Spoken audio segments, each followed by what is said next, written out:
باطنی گناہ ان گناہوں کو کہتے ہیں جن کو آنکھ نہیں دیکھ سکتی۔ مثال کے طور پہ تکبر ایک باطنی گناہ ہے۔ تکبر کیا ہے کہ انسان اپنے آپ کو دوسروں سے بہتر سمجھے، اب چاہے اپنے مال کی وجہ سے بہتر سمجھے کہ جی میرے پاس زیادہ مال ہے، میں زیادہ آسائش سے ہوں، اگر اس سوچ کی وجہ سے اپنے آپ کو دوسروں سے بہتر سمجھتا ہے یہ بھی تکبر۔ اگر اپنے علم کی وجہ سے کہ جی میں زیادہ تعلیم یافتہ ہوں یہ بھی تکبر۔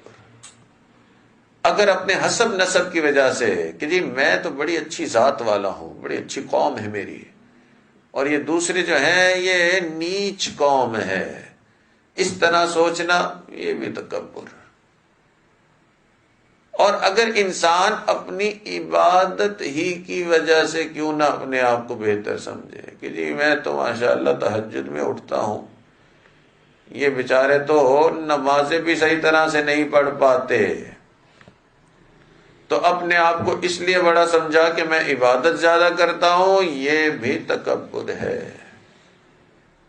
تو اب یہ تکبر جو ہے یہ کوئی نظر آنے والی چیز تو نہیں ہے، یہ تو دل میں ایک جذبہ ہے، انسان اپنے آپ کو دوسروں سے بہتر سمجھ رہا ہے، اور کئی مرتبہ اپنے آپ کو سمجھ رہا ہوتا ہے مگر ریئلائز نہیں کرتا ہے۔